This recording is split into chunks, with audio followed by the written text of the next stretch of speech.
오늘은 시편 102편 말씀을 가지고 기도의 결승전이라는 제목으로 하나님의 말씀을 나누겠습니다. 기도 응답이 이렇게 안 되면 막 살 필요가 있겠냐, 이런 심정으로 하나님께 나아가는 사람이 있습니다. 다윗이에요. 어떻게 이렇게 영적일 수가 있을까, 이런 생각을 했어요. 어떻게 이렇게 하나님과 얼만큼 친밀하면은 이런 식으로 나아갈 수 있을까, 이런 생각을 하게 됐습니다. 너무도 강력하게 기도하고, 그러니까 왜 성경이냐 이렇게 물을 필요가 없을 정도로 하나님 앞에는 이렇게 나아갈 때가 있다. 적어도 이게 막 부르짖어 기도를 하게 되면 하나님이 평소 같으면 빨리빨리 응답을 하셨고, 뭔가가 사인을 주시고, 뭔가 기적을 베푸시고, 막 이적을 주시고, 응답을 주시고, 이제 그러셨었는데, 이제 오늘 그 시편 말씀을 읽어보니까 아무리 부르짖어도 막 숨어 계시고, 얼굴을 가리시고, 영광을 보이지 아니하시고, 무슨 뜻이 있길래, 하나님의 생각이 무엇이길래 그러신가, 막 이런 그 부르짖는 중에 그 기도 속에서 무진장 그 고난을 당하는 이 기도자의 이런 심정을 볼 수가 있습니다. 그래도 그 결승전이기 때문에 이게 물러나지 않는 거예요. 여기까지 온 게 어디냐 이거죠. 이게 트로피를 우승해가지고 트로피를 들려면 결승전 자체가 중요한 게 아니고 전반전도 지나야 되고 후반전도 지나야 되고, 거기서 승부가 안 나면 연장전을 또 펼쳐야 되고, 거기서 또 안 되면 또 페널티킥까지 가야 되고, 그렇게 해가지고도 또 무슨 비디오 판독 해가지고 진짜 이게 전략까지 볼 정도로 굉장히 이게 디테일하게 하나님이 기도를 지금 인스펙트를 하고 계신다. 그런 이 본문 속에서 느낌을 지울 수가 없는데요.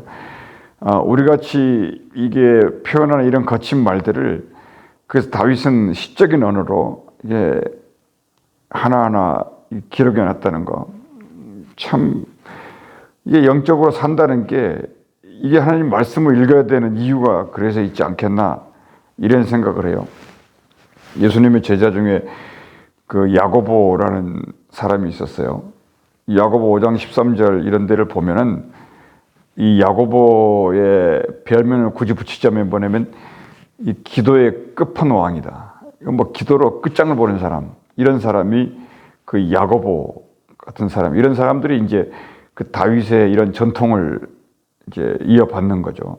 막 너희 중에 고난 당한 자가 있느냐 이러면서 막 기도해라, 막 이렇게 강력하게 나갈 정도고, 병든 자가 있느냐 이런 식으로. 그러니까 이 믿음이 분명했다는 거예요. 그러니까 하나님이 확실히 살아계시기 때문에 그의 응답이 뭐 하루가 걸리든 열흘이 걸리든 100일이 걸리든 하나님은 어떤 식으로라도 말씀하시고 응답하시니까, 병든 자가 있으면 장로를 찾고, 고난당한 자가 있으면 기도하고, 즐거운 자가 있으면 찬송하고, 막 이런 식으로 뭐 자기의 율법을 만들 정도로, 자기의 어떤 복음을 만들 정도로 만들어서 편지를 쓰고 글을 쓰고 확신을 전달하는 그런 사람이 야고보였고, 물론 야고보는 이제 예수님께 배운 거죠. 같이 따라다니면서. 이제 모세 같은 경우는 이제 다윗이 모세로부터 배웠겠죠. 근데 이런 건데, 이스라엘의 최대 위기가 뭐였냐면 나 위에 다른 신을 섬기지 말라, 그거잖아요. 근데 그것을 범한 거예요. 그러니까 금송아지. 그러니까 모세가 시내산에 올라가서 40일 식음을 끊고 하나님 앞에 십계명을 받기 위해서 지금 이제 죽느냐 사느냐 이런 상황에 있었는데, 그 형 아론과 그의 사람들이 뭐라 그래요? 아니 모세만 선지자니 왜 이렇게 안 내려오냐? 우리가 여기서 예배를 드리자, 이러면서 금송아지를 만들었다는 거 아닙니까? 성경을 읽어보면은 이스라엘 백성들이 하나님과의 관계 속에서 가장 그 위기에 처했을 상태가 그때였다는 거예요. 그러니까 금송아지, 출애굽기 32장에 금송아지를 만든 사건이에요. 그러니까 하나님이 내가 너희들을 포기하겠다, 가나안 땅이고 뭐고 다 필요 없다, 하나님이 이제 뭐 밥상을 둘러 엎은 거죠. 그러니까 거기서 모세가 이제 위대한 점이 뭐냐면 하나님은 그런 분이 아닙니다. 하나님은 긍휼이 많으시고 노하기를 더디하시고 여호와라 여호와라 여호와라 하면서 말씀하신 분 아닙니까? 그래서 우리에게 또 기회를 달라고. 이제 모세가 손을 들어버리면서 막 그냥 이스라엘 백성을 용서하지 않으시면 안 되신다고. 이런 식으로 그 막 기도의 막 결승전다운 이런 그 하나님과의 독대하면서 부르짖고 그랬을 거 아니에요. 하나님이 거기서 이제 양보하시죠. 그러면서 내가 다시 너희를 가나안 땅으로 내가 인도하겠다. 뭔가 그 정말로 이 트로피를 들 만한 그런 기도의 사람이었다는 거예요. 어떤 사람이 또 누가 있을까요? 여러분 기억에 사도 바울이 있죠. 이 사도 바울이 이게 로마서 9장 같은 데를 읽어보면은 이 권력 침착 유대인의 구원을 위해서 유대인의 구원이 될까요? 안 될까요? 당연히 되지요. 왜냐하면 유대인에게 하나님이 숨겨놓은 게 너무너무 많아요. 예배의 형식과 제사와 또는 말씀과 하나님의 영광과 하여간 모든 예언을 거기다가 다 숨겨놨잖아요. 그런데 하나님이 그들을 나중에 구원하는 거죠. 그러면 질투나게 해가지고 그들이 가지고 있는 것이 얼마나 소중한 것을 알게 하자는 거예요. 하나님의 것이 얼마나 귀중한 것을 알게 하기 위해서 빛을 이방으로 옮겼다는 거죠. 근데 그것을 사도 바울이 로마서 9장에서는 기록을 안 해놨는데 11장 가서 이제 그 비밀을 밝히는데 적어도 9장에서는 이 권력 친척 유대인의 구원을 위해서 내가 그리스도에게 끊어진다 할지라도 내가 기도한다.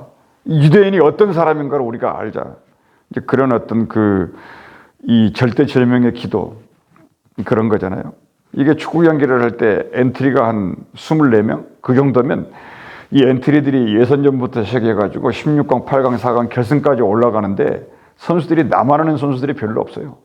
그 치열한 경기장에서 전투를 벌이면서 다친 사람도 있고 뭐 갑자기 막 문제 생긴 사람도 있고요. 그러니까 24명 가지고는 되지도 않는데 결승까지 갔다는 것은 살아남아있는 사람이 별로 없습니다. 그러니까 그런 그 전투를 치르면서 이 결승까지 올라온 사람들이 트로피를 들만 하죠. 박수를 쳐줄만 하고. 그러니까 기도도 그렇다는 거예요. 다윗이 또는 야고보가 모세가 바울이 우리 예수님이 그런 식으로 그 겟세마네 기도 같은 그런 결승전 기도를 할 수 있었다는 겁니다. 오늘 시편 102편 같이 이런 그 왕이 남긴 이 기도문을 가지고 있으니까 유대 민족이 이 자부심을 가질만 해요. 이렇게 영적으로 하나님 앞에 이게 달라붙을 사람들이 있었다는 거고, 그러니까 이게 임금 왕자 위에다가 점 하나 찍어 놓으면 주님 할 때 주자잖아요. 그러니까 왕이 점 하나 빠지면 안 된다는 거예요. 1.1개 빠져버리면 안 된다는 거거든요. 그러니까 절대적으로 왕 위에 주님이 있다. 이것을 분명하게 세우고 이 법을 세우고 다윗이 하나님 앞에 매달렸다.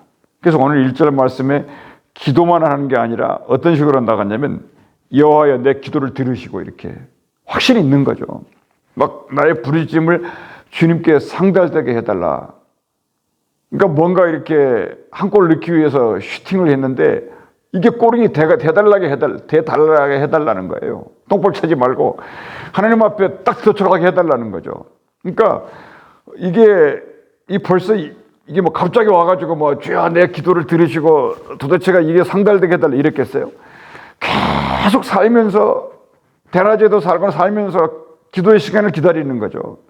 기도하러 막 가서 무릎을 꿇으면 그 쌓였던 이게 막 이런 식으로 시가 돼서 나오고 기도가 돼서 나오고 그랬다는 거예요. 그러니까 평소에 이 기도의 준비를 하고 작전을 짜고 전략을 짜고 하나님 앞에 나가면 내가 이 기도를 드려야 되겠다.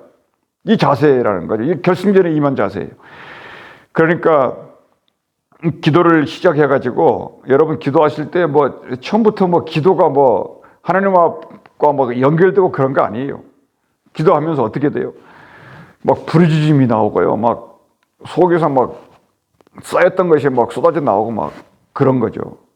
그러면서 기도가 계속 이제 뭔가가 이 야곱의 사닥다리를 타고 막 기도가 올라가는 것 같고 천사가 이제 조금씩 보이기 시작하고 그 천사들이 막 기도를 들고 금대접에 담아가지고 하나님 앞에 막 들어 올라가는 이런 모습이 상상이 되고 상상을 넘어서서 그런 모습이 환상으로 보이고 그 모습이 막 지성소를 막 기도가 전달되고 움직이고 이렇게 되면서 막 기도가 이제 정상에 이르게 되고 마지막 결승골을 막 차 넣는 이런 이제 경지에 이르게 되는 그런 겁니다. 그러니까 부르짖고 또 부르짖고. 근데 심지어 오늘 기도는 부르짖었는데 하나님이 입싹 다물고 아무 얘기를 안 했다는 거예요. 그러니까 생각을 해봐요. 이들이 이렇게 축복을 받은 겁니다. 그러니까 기도하면 응답하신다는 이 공식을 자기 나라의 법으로 세운 거예요. 근데 생각해봐요. 여호와 하나님 빼놓고는 기도하면 응답할 수 있는 신이 없어요. 한번 찾아봐봐요. 아무도 있을 수가 없지요. 그러니까 이들은 이게 법이에요. 여호와 하나님만 우리 아버지다. 여호와 하나님만 우리 하나님이다. 그분은 기도하면 응답하신다. 기도 안 하냐? 지치지 마라. 부르짖고 구하고 찾고 두드리고 계속 살아계신 하나님 하면서 나가라. 그러다가 기도 제목을 찾아라는 거예요. 어떻게 하면 하나님이 기도에 응답하시냐 하는 것을 찾아내라는 거죠. 그걸 기록해라는 거예요. 그러니까 너희가 누구였냐 이거죠. 나라도 없었지 않느냐. 너희는 땅도 없었지 않느냐. 무슨 법이 어찌 있었겠냐. 아무것도 없었어요. 니들 마음대로 살았지 않냐. 주권이 있었냐. 국민이 있었냐. 아무것도 없었다. 그게 이스라엘이 아닙니까? 그러니까 하나님이 너희를 세운 거 아니냐. 그래서 아멘 하면서 기도하면서 성경 읽어보고 기록되어 있으면은 조상들이 그렇게 살았으니까 너네도 그렇게 살고 가면 그렇게 사는 길이다. 이렇게 얘기하는 거예요. 그러니까 부르짖어 기도하는 것이 그냥 율법적으로 따라오라 이게 아니고 실질적으로 그와 같은 기도의 현장에서 결승전에서 싸워내라는 거죠.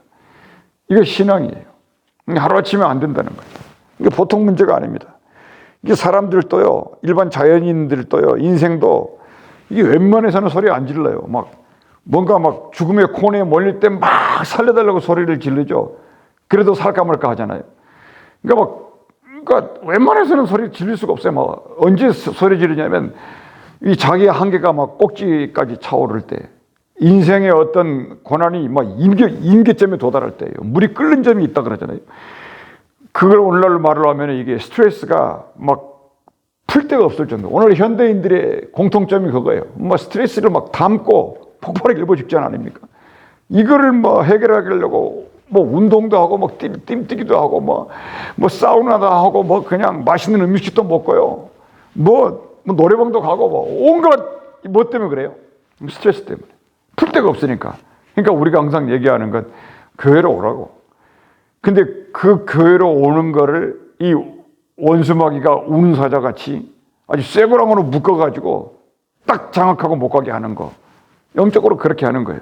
근데 그거를 이기려면 오늘 말씀처럼 나가서, 그러니까 교회 온다는 것 자체가 이미 하나님과 문이 열렸다. 기도 제목을 쏟아내라. 그런 기도 제목이 긴가민가 모르겠다. 계속 기도하라는 거예요. 하나님이 기도 제목을 주시기도 하니까. 근데 다른 비결이 없어요. 그러니까 문제를 그냥 여기저기 끼웃거리면서 쉽게 풀려고 하는 이런 단발마적 그런 원초적 그런 식으로 문제를 풀려고 달라들지 말라는 거예요. 이 세상이 그렇잖아요. 탁해가지고 탁탁 문제를 풀어줘야지 거기에 뭐가 있는 것 같고 순간적으로 답을 탁 줘야지 저 사람이 무슨 전문가인 것 같고 그런 식으로 하지 말라는 거야. 우리는 아예 처음부터 돈도 한 푼도 없고 능력도 없고 가진 것도 없고 나라도 없고 법도 없고 하나님도 없었던 사람이다. 하나님 나 살려주셨지 않느냐. 그러니까 은혜와 진리가 충만하게 해달라 이러면서 하나님 앞에 나가는 거예요. 그러니까 다윗은 그래서 둘째로 이렇게 다윗이 기도를 안 하면 안 되게 가장 중요한 것은 하나님이 다윗을 그렇게 몰고 간다는 거예요. 이 선수가 드리블을 해가지고 상대방 골대다가 골을 안 넣으면 안 되게 하나님이 만들어가 버린다는 거예요. 그러니까 이기는 거죠. 그러니까 기도를 안 하면 못 살도록 하나님이 다윗을 몰고 가는. 그렇게 해야지. 왜 그랬을까요? 다윗을 통해서 이스라엘 백성을 키워야 되니까. 다윗 한 사람을 세워서 이스라엘 백성을 주는 나의 목자시고 키워야 되니까. 그게 이유입니다. 그러니까 뭐냐면 이게 하나님이 다윗을 그래서 기름을 부은 거예요. 하나님이 다윗을 사랑하기 때문에. 무엇 때문이에요? 왜 그럴까요? 왜 다윗을 사랑해요? 마음이 합하니까. 마음하고 딱 맞으니까. 일심동체니까. 그리고 하나님이 세웠기 때문이고, 다섯 번째로 하나님이 다윗을 세운 건 왜 그래요? 결정적으로 예수 그리스도를 다윗을 통해서 연결시켜야 되니까. 여섯 번째로 다윗을 보면서 사람들이 이 메시아를 기억하게 만들어야 되니까. 그게 더 큰 목적이에요. 그리고 하나님이 이스라엘을 기르시기 위해서다. 그러니까 이 다윗은 지난번에 말씀드렸지만은 기도할 때 목표가 분명해요. 하나님의 얼굴을 보기를 원합니다. 그러니까 기도하다가 뭐 할 얘기가 없잖아요. 그러면 그냥 입에서 그냥 붙어 있는 거예요. 그냥 습관적으로. 주님의 영광을 보기 원합니다. 주님의 영광을 보기 원합니다. 주님의 얼굴을 내게 돌리사. 막 그 기도 배운 그대로 하는 겁니다. 그게. 그러다가 이제 그게 불이 붙고 자꾸 화력이 세지면은 막 불이 짓게 되고요. 하나님의 지성소로 그냥 쑥 들어가게 되고, 그러니까 하나님과 더불어서 막 밥상을 차려놓고 막 식탁을 나누게 되고, 하나님의 음성을 듣게 되고, 주님 한 말씀 해달라고 이렇게 말하게 되고, 그 앞에서 예를 갖추고 예배를 드리고 이렇게 되는 거예요. 그러니까 이제 그런 식으로 막 그 지성소에 들어가기 전까지가 그렇게 힘들었다는 겁니다. 그냥 90분 끝나는 시간이 다 됐는데도 0대 0이야. 그러니까 막 한 골이 언젠가 터져야 돼. 온 세상에 막 환호성을 질러야 되는 그 순간이. 그때까지는요, 막 마음이 쪼려지는 것이고요, 막 심장이 막 콩알면해지는 것이고, 뭐 스검덩이가 되고 오늘 말씀에 있는 것처럼 막 뼈가 막 다 타버린 것 같고, 막 광야 올빼미 같고 외로운 새 같고요. 이 고독을 견딜 수가 없는데 저쪽 악마들이 뭐 하고 있냐면은 막 미친 듯이 날뛰면서 너네가 어떻게 이길 수 있겠냐? 한 번도 이겨본 적이 없는데 이렇게 막 조롱하고 그랬다는 거예요. 근데 이제 셋째로 이 기도의 결승전에서 승리를 만드는 이제 비결이, 이제 첫 번째 그런 속에서 다윗이 번뜩 떠올랐다는 게 뭐냐면, 이것은 우리의 잘잘못이라기보다는 너무 거기 때문에 낙심하지 말자는 거예요. 10절 말씀에 보니까 주의 분노와 진노로 말미암았다. 얼마나 이게 놀라운 기도인가요? 그러니까 이게 주님의 이게 진노가 이게 보통 심각한 게 아니었었구나. 왜? 그렇게 부르짖어도 하나님이 침묵하신 것은 하나님이 꼭지가 돌아버렸다는 거예요. 그거를 번뜩 다윗 속에 스쳐 지나간 거예요. 그래서 주께서 나를 그 고난의 풀무 속으로 나를 집어 던져버린 거구나, 이거는. 그래도 감사한다는 거예요. 주님이 하신 일이니까. 이게 히스기야 신앙 아니었어요? 좋든 나쁘든 주님이 던져버렸는데 다윗이 고백한 게 그거잖아요. 고난이 내게 유익이다. 그래서 하나님의 뜻을 알게 되었다. 그리고 이제 12절에 반전이 일어나기 시작해요. 12절 읽어보시면 뭐라 그래요? 여호와여, 주는 영원히 계시고 주에 대한 기억은 대대에 이르리이다. 이거 아닙니까? 이게 반전이에요. 그러니까 이제 다윗이 정신없이 막 이렇게 막 몸부림을 치다가 어느 순간에 기억이 되살아났어요. 좀 세상 말로 하면 막 미친년같이 막 정신 못 차리고 막 술 취한 사람처럼 이렇게 막 있다가 막 기억이 살아나고 주께서 베푸신 은혜에 감사가 시작이 돼요. 여러분 기도하시면서 그런 순간이 와요. 막 감사가 나오게 되고요. 이 감사가 무진정한 힘입니다. 이게 감사, 이게 세상 기억이 다 지워져도 있잖아요. 이 하나님에 대한 기억은 대대에 이르리이다. 이게 하나님을 감동시켜요. 그러니까 많은 사람들이 하나님을 잊어버리고 자기가 왕돼서 살잖아요. 근데 이거 기억을 하나 끄집어내기 위해서 하나님이 응답을 안 했다는 거예요. 이 다윗 속에 있는 그 분노를 제거하고 그 속에 있는 막 감사를 끄집어내. 하나님이 너희들에게 베푸신 은혜가 어느 정도인데 하나님에 대한 기억을 끄집어내는 거. 이게 뭐냐면 첫 번째로 다윗을 살려낸 기억의 힘이에요. 이것이 기억의 힘이에요.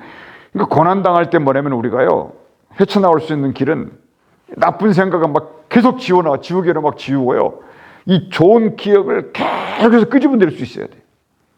이런 공동체, 이런 가족, 이런 교회가 살아있는 교회다. 좋은 기억을 자꾸 뭐 억지로도 끄집어내야 된다. 그러니까 이것이 이 다윗의 괴로운 날들을 극복시키는 힘이 이 기억의 힘이었다. 그러니까 우리가요, 이 좋은 기억을요, 기록해 놔야 되고요, 막 기억 속에서 남겨놔야 되고, 전화기를 빨리 들어가지고 막 기억의 감소 조건들을 쭉 적어놓고요. 이게 믿음의 생활을 하는 겁니다. 그래서 믿음의 경험을 쌓아가야 되고, 좋은 기억들을 입으로 반복해서 계속 말하는 거, 이거 기도예요.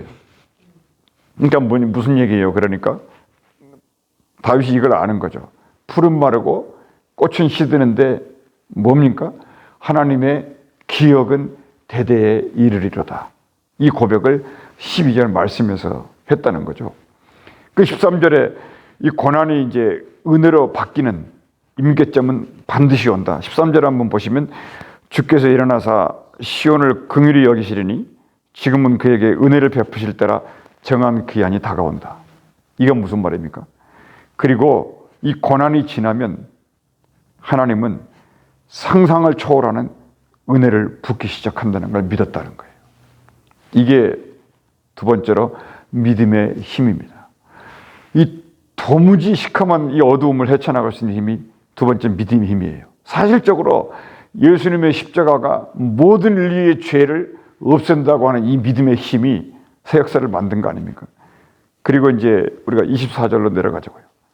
그것을 믿기 때문에 나의 말이 하나님이여 나의 중년에 나를 데려가지 마시고 주의 연대는 대대에 무궁하리이다. 이런 고백을 쓰거든요. 그러니까 저로서는 솔직히 말해서 이 다윗의 이 깊은 영적 상태를 이해를 잘 못해요. 얼마나 이게 깊이 있게 하나님과의 관계 속에서 이런 시를 쓸 수 있는지.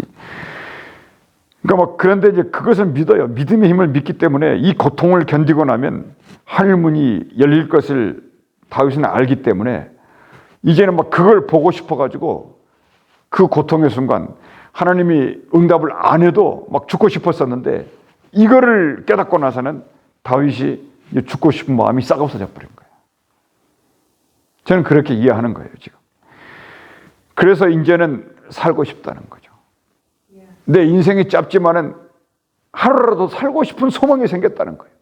하나님이 그런 분이었으니까 이제 기억을 생각의 힘이 생겼고 믿음의 힘이 생겼고 이 고난이 끝이 지나면 상상할 수 없는 축복이 부어질 거라는 이 믿음이 막 생기니까 그걸 보고 싶다는 거예요. 언제 그 일이 올지 모르니까.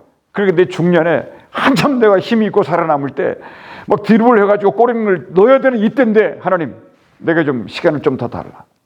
이 영원한 나라가 어마어마한 건 알겠지만은 내 생명을 좀 연장시켜 달라고. 그러면서 고백하는 게 뭐냐면 이게 전부가 아니다. 주님의 연대가 무궁하다. 이걸 고백하는 거예요. 이걸 왜 고백했을까? 가만히 생각을 해보면서 했는데 오늘 그 시편 102편을 다윗이 이게 두루마리에 기록하는 이 목적이 어디 있냐면 그 마지막 절이에요. 주의 종들의 자손 때문에. 그러니까 이런 모든 고난과 하나님의 은혜와 이런 기억들 이런 것들이 전부 여기서 끝나지 않게 하시고 내 자손들에게 복이 되게 해달라. 이게 무슨 말이냐면 그러니까 다윗이 하는 얘기예요. 내 살아있는 내 한 세대를 이렇게 살면서 이 시대에 어떤 응답이 없고 어둠 속으로 계속 간다 할지라도 반드시 내 후손들에게는 이 어둠이 변하여 복이 될 거다. 정말 길고도 깊이 있는 기도예요. 그러니까 이 영원한 시간 속에서 이 이해할 수 없는 현재의 아픔들을 풀어나가는 다윗입니다. 하나님을 얼마나 묵상해야지 이런 영적인 힘이 솟아날까요? 하나님을 어떻게 이렇게 고백할 수 있을까요? 그냥 주는 영존하시다. 그러니까 뭐냐면 이 천지는 없어지는데 주님은 영존하다는 거예요. 그러니까 보세요. 천지가 없어져 버리면은 그걸 고난이라고 생각하지 그런 생각이 안 드시나요? 내가 아파서 없어지는 것도 고통인데 천지가 없어져 버리니까 나 하나 정도는 눈에 보이지도 않아요. 먼지 하나 없어지는 것에 불과한 거죠. 그러니까 온 세상 천지가 고난으로 완전히 뒤덮여 버리는 거죠. 요엘서에 있는 것처럼.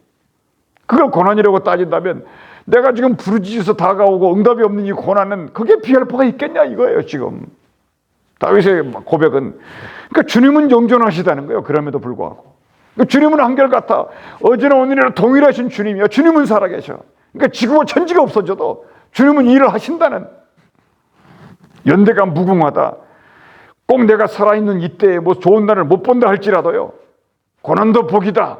이렇게 생각하면서 우리가 지금 짊어진 이 고난이 장차 축복으로 바뀌는데 그 베너핏이요, 자손에게 반드시 간다는 것을 다윗은 믿었다는 거예요. 그러니까 결국 이 결승전에서 드리는 기도문이, 이 트로피를 드리려면요, 정말로 현재 사는 연수를 조금만 더 늘려달라 기도하는 거예요. 연장전을 좀 달라, 이 말미를 좀 달라, 자손들이 부모의 고난의 혜택자가 되게 해달라, 그리고 우리 주와 함께 영원히 사는 것을 우리가 알게 해달라, 이렇게 다윗이 기도를 하고 있었다는 것입니다. 기도하면서 이 한날도 하나님과 더불어 하루를 사는 저 여러분이 되시기를 주의 이름으로 축원합니다. 은혜로우신 우리 아버지 하나님, 이 깊이 있는 영적인 깊이로 우리도 들어갈 수 있도록 인도해 주옵소서. 하나님의 운동장에서 기도하면서 뛸 수 있는 하나님의 선수들이 다 되게 하여 주시옵소서. 예수 이름으로 기도합나이다. 아멘.